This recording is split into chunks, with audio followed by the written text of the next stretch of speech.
Would Mr. Bryan say something about relations with these bodies? Two that strike me are open doors and aid to the church in need, and to whether relations with them are primarily competitive or rather complementary. Thank you. As far as Keston College is concerned, we don't compete with them. We work with them, or they rely heavily on us for information. And in fact, the two that you mentioned help us in a financial way. I think that also the two that you mentioned, one was Open Doors. It is very much an evangelical organisation. Later, the Church in Need is a Roman Catholic organisation. So I think they're probably covering different areas of Eastern Europe by their very nature.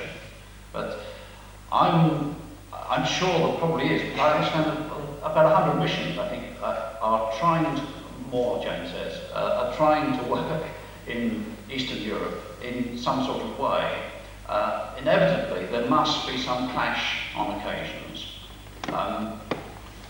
We at the college avoid the clash. It is not our intention to give support to some and not to others. We try to, if they seek information from us, and I like to look upon us as, if you like, the intelligence corps of the army. We've got the information that can help them perhaps with the mission that they are trying to fulfill in that particular interest in Eastern Europe.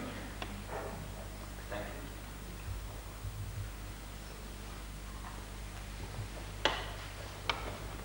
you. Yes, gentleman back.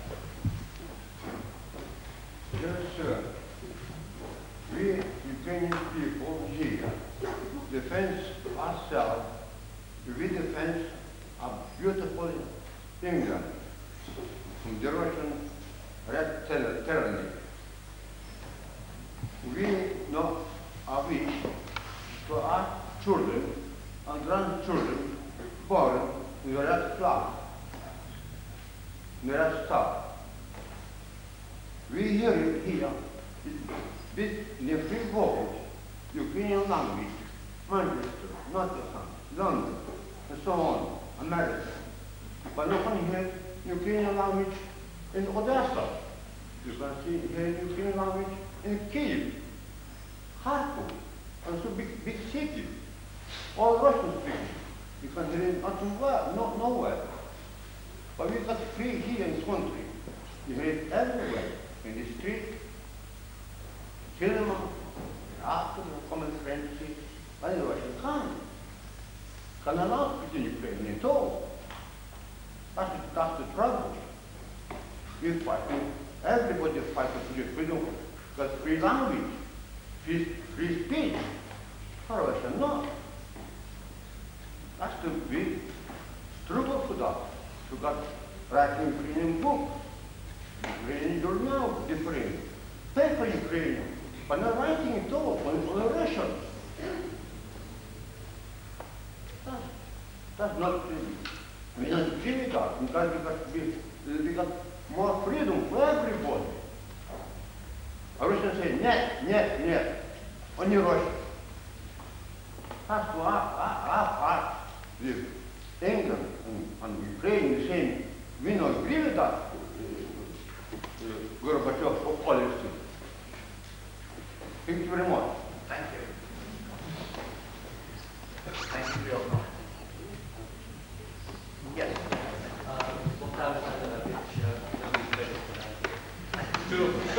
Break that again. Down the leverage, more than enough people really involved.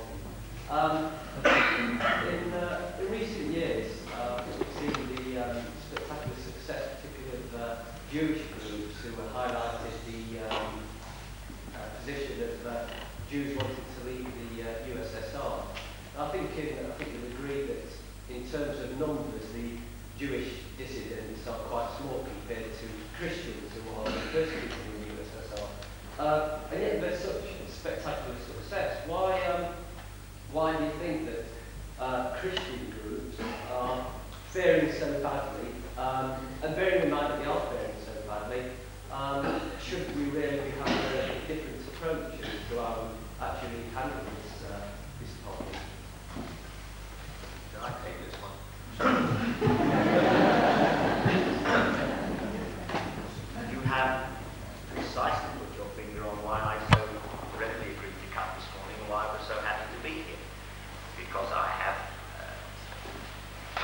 felt for a long time a puzzlement as to why the situation pertains just as you described it. I don't know of any synagogue in the United Kingdom that doesn't have a small group within it who sees it as their religious duty to keep up front this right to believe wherever Jewish people are in the world, and in particular in the Eastern Bloc and in the Soviet Union. And fundraising and writing letters and pressurizing peaceful demonstration. There can be nobody that is not aware of Jewish persecution in the Soviet Union. But as I think you said earlier, that is a surprisingly minority interest, and I say this with deep sadness, in the Christian church, and I find it a great puzzle. If I may just quote one little demonstration of how it is handled in the Jewish church.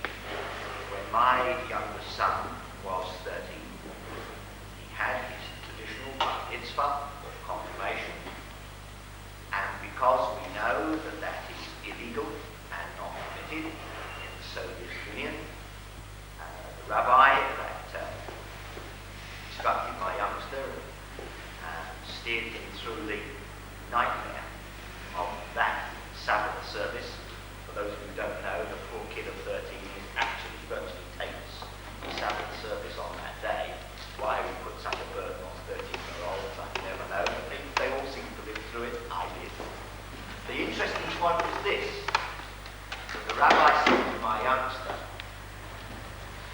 would you be prepared to say your portion of the law, of the Bible, not only on your own behalf, but on behalf of a named Russian child in the Soviet Union who was not allowed on his birthday, that would be coincident, to be in a synagogue saying his prayers.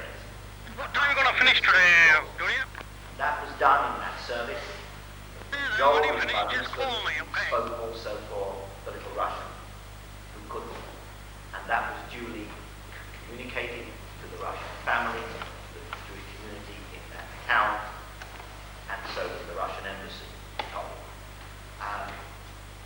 You have to decide, now I'm an outsider, you have to decide amongst yourselves whether, not just you as individuals, but whether your church in its widest sense is doing enough. And if you don't think they're doing enough, you have to answer some very searching questions as to why.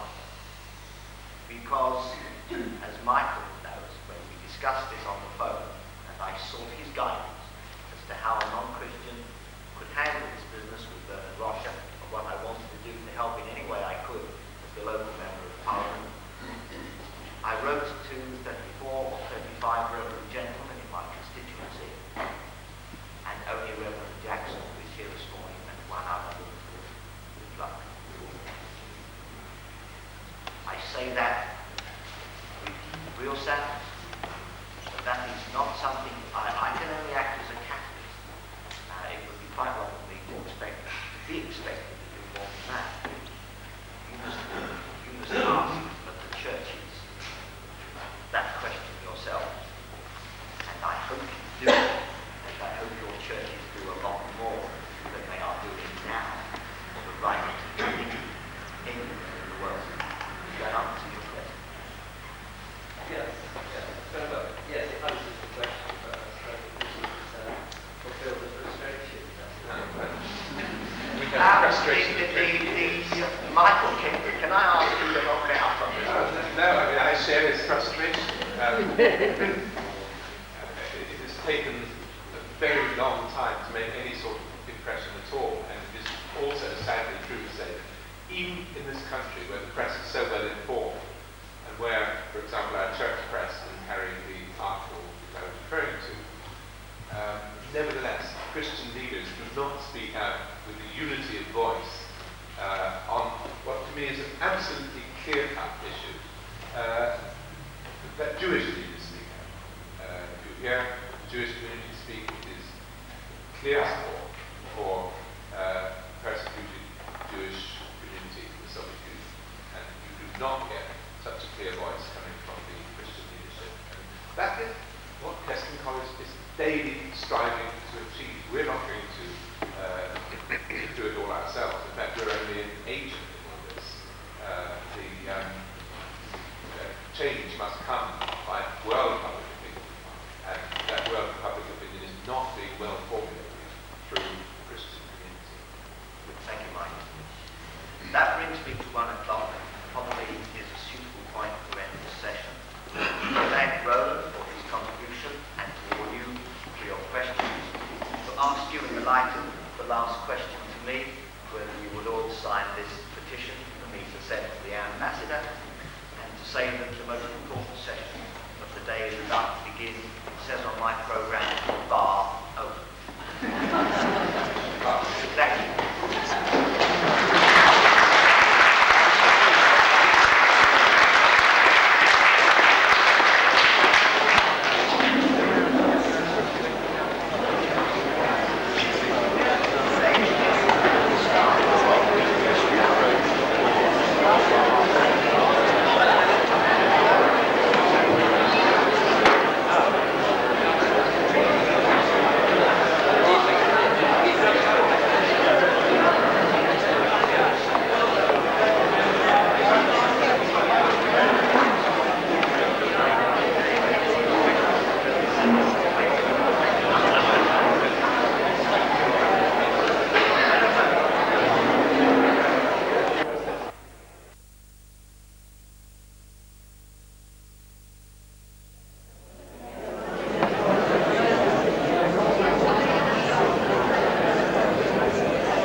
Morgens,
Ladies and gentlemen, would you just 1 minute, all those guests and delegates to the conference who have a pink ticket, please take your seat at the table. The ladies will serve you with the Ukrainian lunch. Thank you.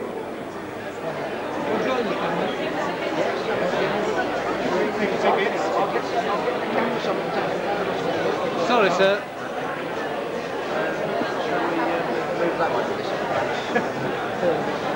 I think, stop. Thanks.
Ой, міщини.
Right,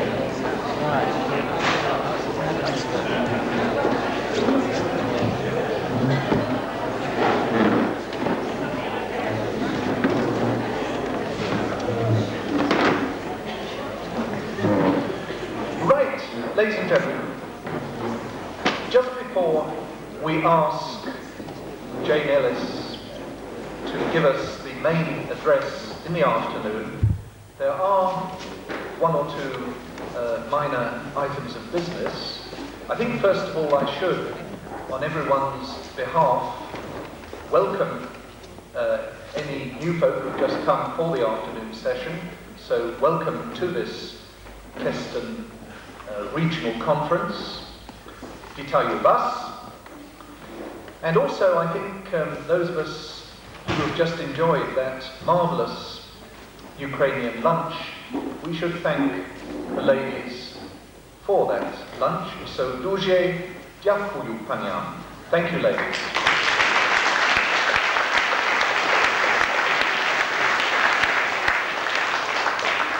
And now I want to ask my wife Dorothy just to say a few words about administrative matters.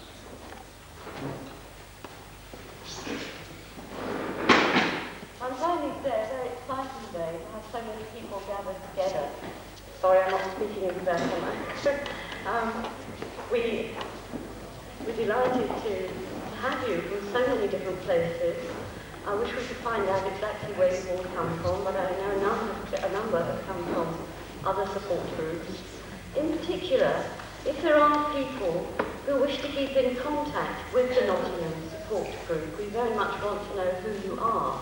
And so I'm going to circulate yet more sheets of paper for you to sign. We've done a lot of signing up today, but we'd be very grateful to have your names and addresses on these sheets of paper, which we will send round, in order to keep in touch with you about our forthcoming events.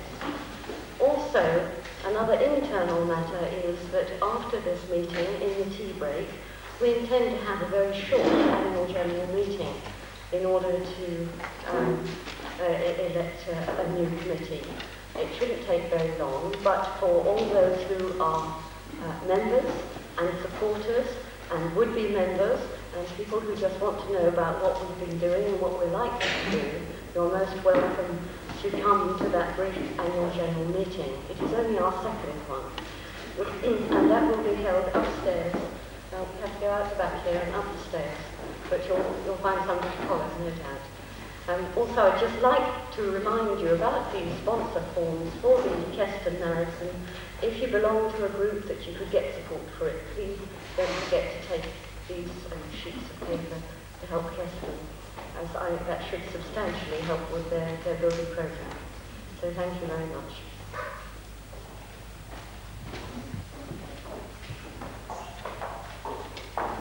Well, ladies and gentlemen, my duties are brief.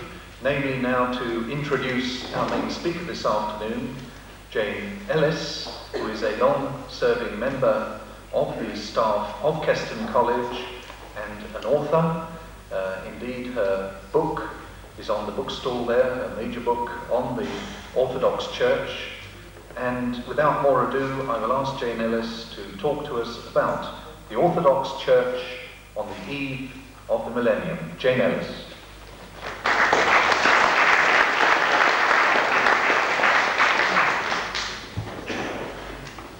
I'm sure that all of you enjoyed that delicious traditional Ukrainian lunch just as much as I did, and my only worry now is that after it you'll all be wanting a traditional Ukrainian siesta.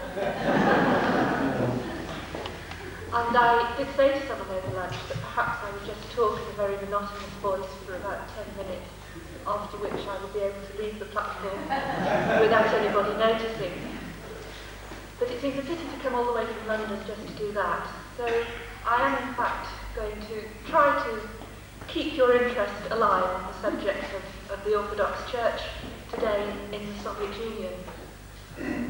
Now, my own interest in the Orthodox Church in the Soviet Union arose really in 1974 and for a few years thereafter, when I first visited Moscow and Leningrad and once Kiev, but mainly Moscow. and met Orthodox Christians there. Before that, I don't think I'd met hardly any Orthodox Christians at all, and I knew very little about Orthodoxy. I had grown up, like I suppose most young Christians in this country, without any contact with the Orthodox Church, and knowing very little of what its beliefs were and what it stood for. I found out a bit about the subject, though not very much, while doing a degree in Russian at Birmingham University. But even at the end of that, I found that I didn't know much about Orthodoxy, and what I did know, I didn't like. I thought, in my ignorance, that it was a ritualistic church, that it belonged to the past, that if it wasn't in fact a dead church, it was likely to become so very soon. And I was interested in Christianity in the Soviet Union and the lives of Christians there and the future that lay before them. But it didn't seem to me that Orthodoxy had much to contribute to that. And what changed me was, as I say, going to the Soviet Union, to these cities, and meeting Orthodox Christians. And I had a big surprise. I had originally gone because I had been told that there were people, Orthodox Christians, in material need, prisoners' families, people who'd lost their jobs, and so on. And of course this applied to Baptists and to Catholics too. But there were organisations in the West who made it their business to help these people. But there was no one, or so I was told, doing anything for the Orthodox. And it seemed to me that whatever are the differences in our beliefs, if these people were in need, and if there was anything I could do to help, I should try to do it. So I went to meet them to find out what their needs were, and how we could help. And in fact set up an organisation called Aid to Russian Christians, which exists primarily to send aid of various kinds, material aid and literature, to Orthodox Christians in the Soviet Union. But it wasn't quite as simple as that. One can't just knock on someone's door and find out what their needs are and then go away again. At least not in Russia, where one's expected to stay for several hours and to eat and drink a great deal, and where the conversation doesn't really get down to serious things until after 2 or 3 or 4 hours. And I found that I was meeting not only young people, but there were many young people who had grown up in atheistic families. Some of them had grown up in communist families. Their parents were party members. They were educated, intelligent people, so it happened these were the peoples whose names were available and whose addresses were available. And within the framework of Soviet life, they had had a lot going for them, and they could have looked forward to a reasonable standard of material comfort, a career, and jobs that were, by Soviet standards, reasonably intellectually satisfying. These were the people that the party was grooming to continue the communist system in the future. And I found that these people, in one way or another, had become Christians. And they had had to renounce that life of relative comfort once they decided that they had a real faith and one which they could not keep secret. They were engaged in various kinds of Christian activity, producing Christian literature unofficially, working with young people, running study groups, this kind of thing. Some of them in more public activities, some of them openly said that they were dissidents. They were working on behalf of prisoners in labour camps, sending information about them to the West. Or they were addressing appeals for the rights of various disadvantaged minorities to their government and to foreign organisations and notable people. And these people knew that if they continued with what they were doing, before long they would be in a labour camp. There was no doubt in their minds about it. They had seen it happen to their friends. And I found that these people had come to faith, had come to Christ, and had embarked upon these rather dangerous activities within the framework of the Orthodox Church. Orthodoxy was in their culture, it was in their history, it was in their roots. And when they abandoned what the party had to offer, and when they abandoned what communism had to offer, and began to look to something else to make life meaningful, it was within the orthodox context of Christianity that they found what they were looking for. And it changed their lives, and it motivated them in a way that Marxism-Leninism had never been able to.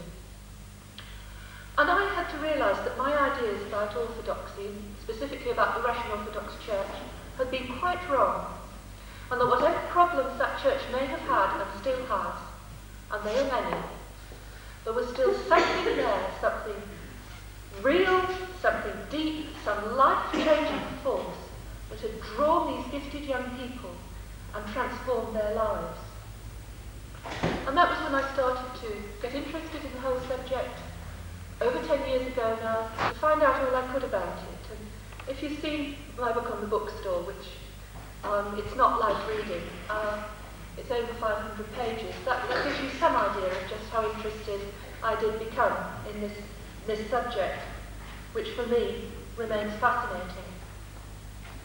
Now, I said that many of those people whom I met all those years ago and met again on subsequent visits, and some of whom became my friends, knew that they were facing imprisonment.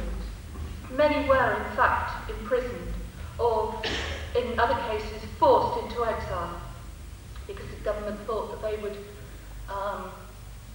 as we were saying this morning, that if the leaders, the most active people, were forced into emigration, then the movement would lose some of its force.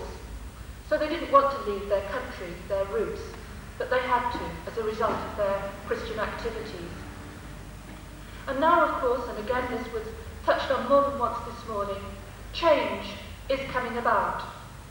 We don't yet know how far it will go, we don't know how long it will last, but we can see that there has been change.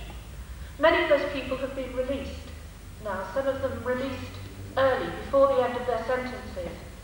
And we thank God for that, while not forgetting that there are nearly 200 that we know of still imprisoned, let alone those about whom we have no information still in prisons and labour camps. But nonetheless, many have been released. And so, what are their feelings now? What are their attitudes? Are they ready to take up the struggle again? Or are they just wanting to take things easy, to enjoy their freedom? And who could blame them if they did, after a period often of many years in the labour camp, or even a psychiatric hospital?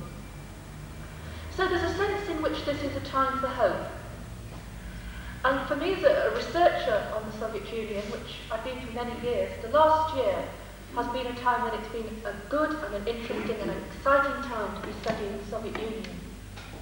Because the years before that, from about 1978, 1979 onwards, were depressing. There's no other word for it. All the news coming out of the Soviet Union about Christians, and about Jews too for that matter, was bad news. More people were being arrested than before, and they were being given longer sentences, and they were being re-sentenced in the camp before they'd completed the term to which they were originally sentenced. And even the Soviet press now officially refers to these years under Brezhnev as the years of stagnation, and they certainly were that. And it is good now to have good news to report. At Keston, we don't like to be branded, as people are often eager to do, as an organisation that only gives out bad news. And we have been glad to be the organisation, one of the key organisations anyway, that over the last year has been giving out the good news of people coming back from the Gulag to rejoin their families. So it's a time of hope, I think of cautious hope, and for people to look to the future and say, well, what is going to happen next for our church, for our country, for our society? And what can I do, or what can my group do, or what can my church do? How should we react to the new or newish circumstances? Because there's much, of course, which still has not changed. But there's also a mood, I find, of uncertainty, of doubt, and in many cases even of cynicism. Among Christians, among Jews, among dissidents, among human rights activists. Some of them are saying, well, we like the way things are going, but we'll have to wait and see what's really going to happen. As Jean Paul did, wait and see. There are others saying, this is all eyewash. We don't believe it's going to last, and we suspect the motives behind it all. And we've seen it all before anyway, under Khrushchev we had before, and everything was going to change, and society was going to change, and everything was going to be fine, and then down came the iron fist again. And we are not going to risk sticking up our heads above the parapet to say what we think, for fear that sooner or later those heads will all be chopped off quite quickly. But there always are, I suppose, a few who will say, we must seize the moment. It may not last. We must take the opportunity to stand up and say what it is that we really want. And so we have got some Christians and others writing open letters to Mr. Gorbachev saying, we are glad you've released prisoners, but we want you to release all of them. We are glad that you are introducing glasnost, openness, freedom to say what we think, but take it further. Let religious believers stand up in public and debate with atheists, as they did in the 1920s after the revolution. Why not do that again? And there are those who are prepared to formulate the legal safeguards that they require. Before, Michael mentioned this morning that only the other day, Konstantin Kharchev of the Council for Religious Affairs said there were going to be changes. Now, I personally don't doubt that sometime this year, next year, the law is going to change. There have been rumours of it for a couple of years. They've been getting firmer. I think there will be change. The question is, how much change? Will they just tinker around with the legislation a bit so that they can say they've changed it? Or will they really take on board what believers are asking for? Will they really stop atheist education in schools? Will they really let people organise Sunday schools and teaching for young people? Will they really allow the churches to be represented in the courts? Will they really return the thousands and thousands of churches that have been confiscated? That's the real question. And that's what we've got to look for over the months and perhaps the years to come. Now, the limits on freedom as enshrined in the law have been touched on by Michael Bordeaux this morning. And it's within that framework that there's room for change. But it's not only the laws which govern what happens in the church in the widest sense.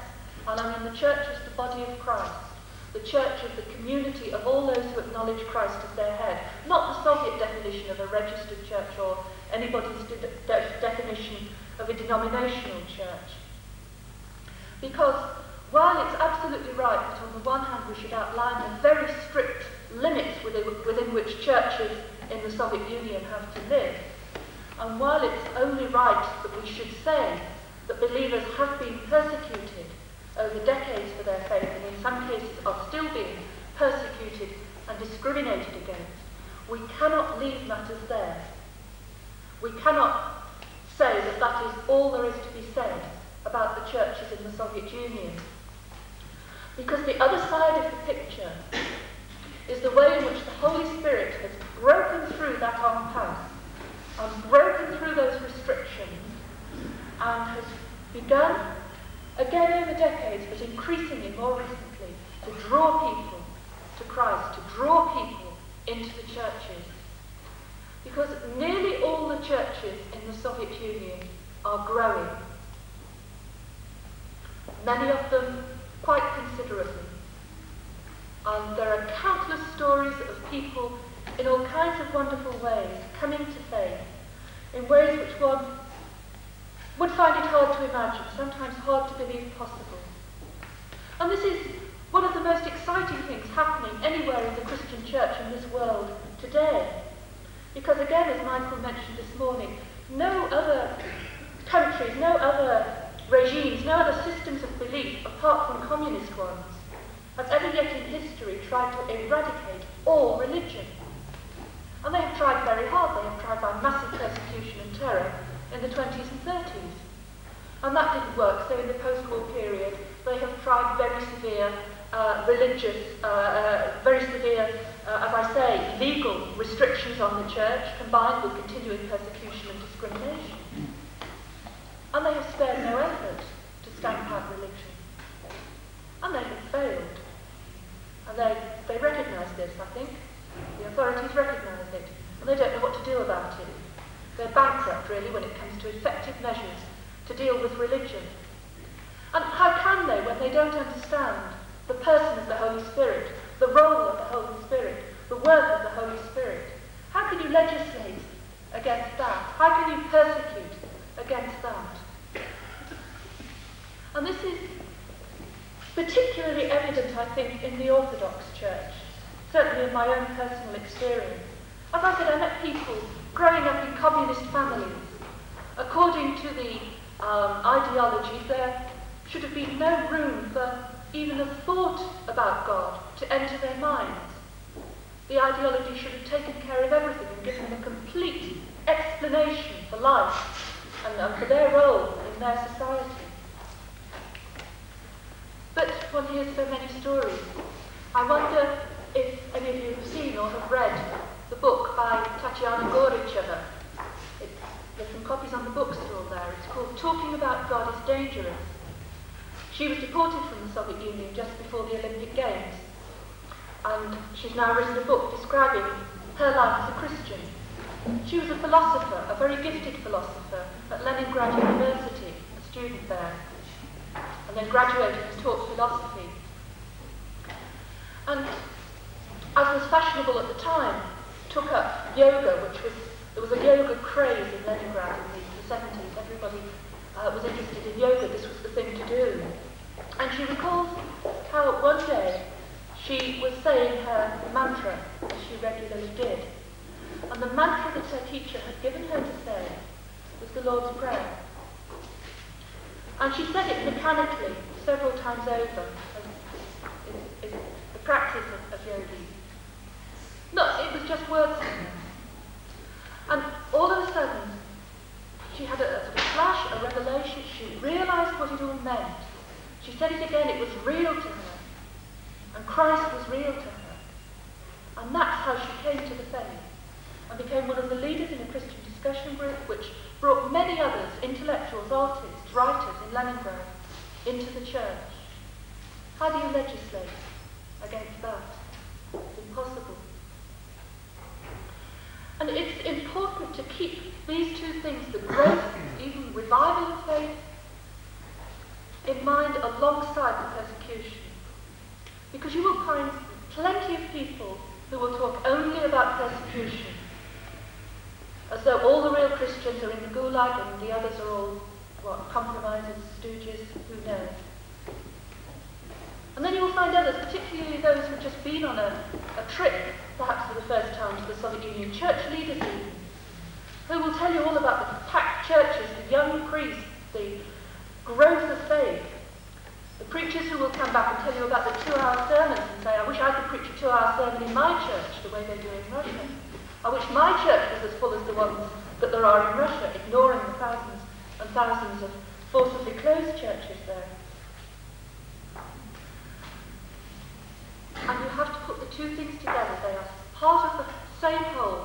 And until you grasp that, you won't understand what's happening in Russia, what's happening in Ukraine, what's happening in Georgia, Latvia, or anywhere else in the Soviet Union. And one interesting thing to me anyway, which I want to mention at this point, I've talked only about the Russian young educated people that I met. Because that happens to have been my personal experience, as I say, mostly in Moscow and Leningrad. But talking to people who know Ukrainian and have studied the Ukraine and know a lot more about it than I did, I've discovered that there does not seem to be a parallel movement, at least not as large a movement, amongst Ukrainian intelligentsia, be they active with regard to Ukrainian national aspirations, Ukrainian literature, the human rights movement, or whatever. There doesn't seem to be the same embracing of orthodoxy as is taking place in the larger Russian cities.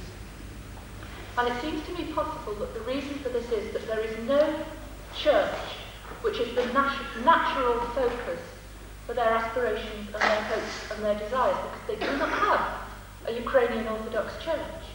And it's very difficult for them, whatever their personal beliefs may be, to identify wholeheartedly with a church which, while very strong in Ukraine and with many well-attended Ukrainian churches, nonetheless bears the name the Russian Orthodox Church. And it seems to me that this is a great disadvantage under which Ukrainians turning towards the faith labour. They don't have a natural home in the same way that their Russian counterparts do. Now, I used a moment ago the word revival in a fairly cautious way.